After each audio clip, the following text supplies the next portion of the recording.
If you can only watch one independent wrestling match this summer, I'm going to tell you why it should be Kid Lykos versus Luke Jacobs. Last November, I visited the Electric Ballroom and witnessed my first ever Progress Wrestling show, and I had the time of my life. The atmosphere was electric, and the sense of community was like something I'd never felt at a wrestling event before. Following attending the event, I knew I had to make a YouTube video on it, and I did at the time, and you can check that out linked in the description below. But today, I want to focus on two things which I couldn't stop thinking about coming out of that event. Firstly, the main event of that show, the Progress Wrestling Champion Spike Trivet against the challenger, Kid Lykos. But this wasn't just any ordinary championship match. In order for Lykos to get the shot at the championship, he had to put his mask on the line. Lykos is Greek for wolf, representing the shape of Lykos' mask. But if we dig deeper, in Greek mythology, it represents strength and leadership, two traits which Lykos undoubtedly has. Lykos had to show both strength and resiliency to come back from what he thought was a career-ending shoulder injury in 2019.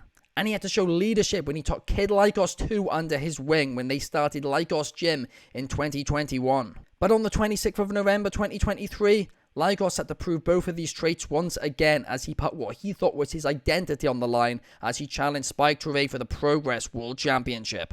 And I'm not exaggerating when I say this. This was the most brutal wrestling match I've ever seen in person. The story warranted the violence, and it was professional wrestling, it was storytelling done at its finest. The babyface fighting against the odds to defeat the heel champion to achieve his dream. Finished the story, one might say. But in the same way that Cody Rhodes failed to finish his story on the first attempt, so did Lykos. He is feeling it right now! But another! That's 3 for 3! 1, 2! No!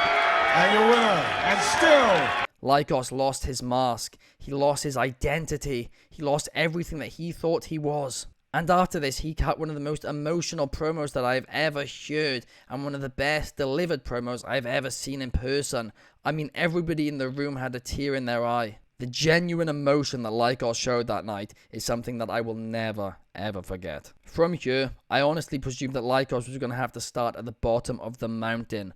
I thought he was going to have to make the climb all the way back up to the top slowly again. But it turns out the mask was weighing him down. February 25th, 2024, Kid Lykos once again challenged Spike Trivet almost 3 months after their previous meeting. But this time, it was in a steel cage. Once again, the two men went to war in what I believe so far is one of the best matches of 2024. Lykos had to overcome obstacle after obstacle, interference after interference, showing the strength to truly live up to his name. And he did.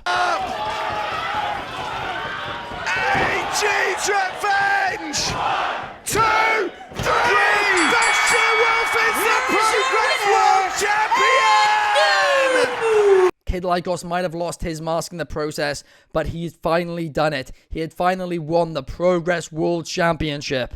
And in the final stages of the match against Spike Trivet, he hit the moves of his friends, the friends who helped him climb the mountain and to get to that place, including hitting the signature lariat of Luke Jacobs. That brings me on to the second thing which I couldn't stop thinking about coming out of that Progress show I attended in November, and that was Luke Jacobs. In the ring, this guy is unreal. His hard-hitting style is crazy to think about considering he is only 23 years old. I have a list of what I believe is the top 5 prospects under the age of 25 in professional wrestling, and Luke Jacobs is one of only 2 names on that list who currently aren't signed to WWE or AEW. The biblical meaning for the name Luke means to give light, while the biblical meaning of the name Jacob is to follow.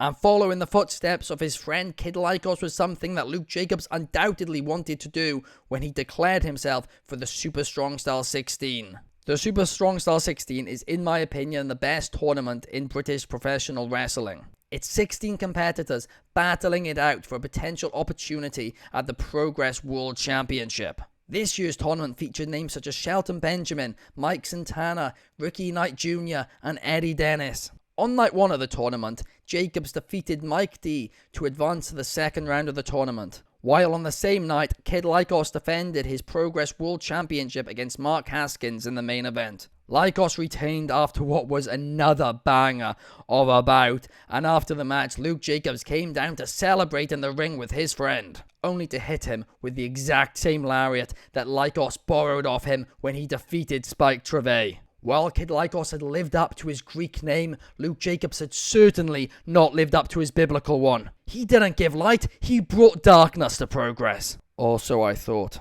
After doing a bit more research, I discovered something very interesting. The name Jacob doesn't just mean to follow, because when you translate the word Jacob into Hebrew and trace it back to its origins, it means the word heel.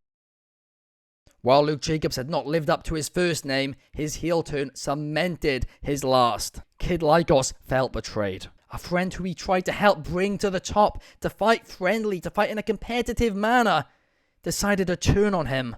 And for what? Jacobs claims that it's because he needs to save Progress from Lykos and take it to the level which he knows Progress can go to. The next night, Luke Jacobs managed to overcome the rest of the bracket, meaning that he won the Super Strong Style 16, earning himself an opportunity to face Kid Lykos for the Progress Wrestling Championship at Progress Wrestling, the Devil on My Shoulder. And on July 28th, Kid Lykos will have to put a band-aid over his broken heart if he wants to remain focused in order to retain the championship against his former friend. Because like I said, Luke Jacobs is one of the top prospects in professional wrestling, and to beat him, you can't be anything but 100%. Can Lykos really put his emotions aside to be able to beat the man who betrayed him? Or is Jacobs already too deep inside his head for him to have even a chance to retain his belt? Very rarely in professional wrestling does the champion go into the fight as the underdog, but on this occasion, I think we are seeing that. You can watch the pay-per-view live on July 8th on Demand Progress, and I've linked it down below.